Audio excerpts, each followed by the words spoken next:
Hello, Josh from Team Cartman here. Today we're going to regale you the story of our three wonderful levels featuring Policeman Eric Cartman, the Funko Pop, and how we made these levels and what level design aspects we put into them. So we're just going to start off with level 1. Level 1 being quite a basic platforming level. The first jump being a jump over a glasses case. I'm not sure what it would represent, probably a log. Just to show you how to jump and get you acclimatized to the jumping feature. Of course, then the second jump has a danger to it in the form of a spike pit. This spike pit being made with a bunch of starhead screwdrivers that I shoved into the bottom of a box and then opened up. It looks really cool, trust me. You can see it here. And on top of said box is just a glasses case. You then hop down, slide down a pack of markers that I've never used before onto a refill pad. You then jump from tree stump to tree stump, being represented by Tamiya model paint, onto a home collection lime basil and mandarin candle. You then cross the bridge of Tropic Thunder into a glass mason jar, and that is your first level complete. I just wanted to implement the jumping features and how you would go about, getting acclimatized to jumping features just by adding jumps. It's a pretty simple, pretty basic level. The second level, however, that's where things really take a turn for the crazy. We then, of course, move on to the second level being a mountain that I decided to make out of old shoe boxes.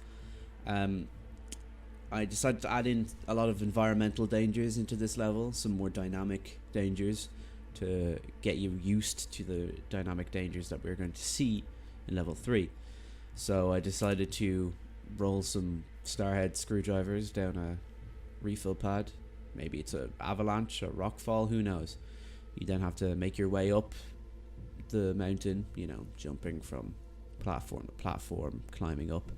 And as soon as you reach the top, avalanche strikes. The avalanche being taken a form by this here Tamiya color TS68, I think, wooden deck tan. Just if you wanted to know what shade this was.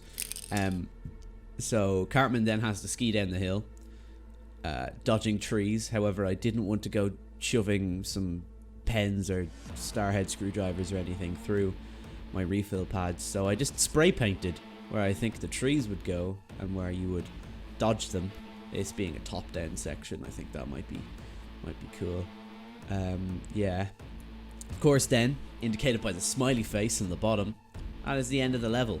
I thought I would just implement some more interesting features into that level, more dynamics, a changing camera angle. That's always good, isn't it? But we're moving on to the third level there, and the third one's a doozy, I'm telling you that. So the third level starts off, you're coming to the end of your skiing adventure. The forest here being indicated by a bunch of Japanese pens. I just kind of stood up. They look like trees, right?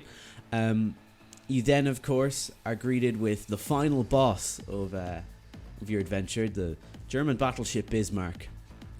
If it wasn't indicated by all the Tamiya modeling paints beforehand, that's the final boss. But we don't know why the German battleship Bismarck is in Colorado, the United States of all places, a landlocked Midwest state, in America. But hey, final bosses are final bosses. They don't have to make sense. They just have to be cool. So I decided for this one it's going to be a large open space, a few craters here and there, in which you have to dodge the incoming explosions from the cannons of the battleship Bismarck.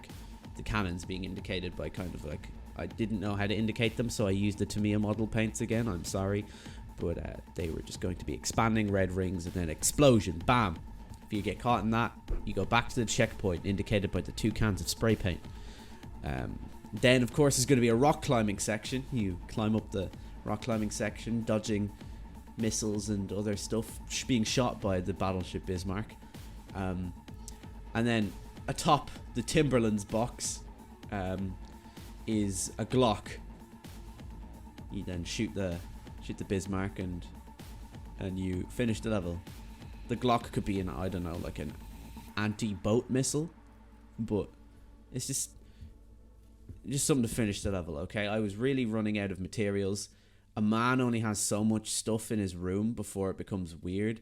Like, I can't go into my brother's room and be like, yo, any anti-boat missiles? I already asked him for policeman Eric Cartman. But yeah, those are our 3 levels, and I hope you really appreciated that, so thank you very much. Oh, I'd just like to iterate, the Glock isn't real. Please don't report me to the guards or anything like that. Okay, thank you very much.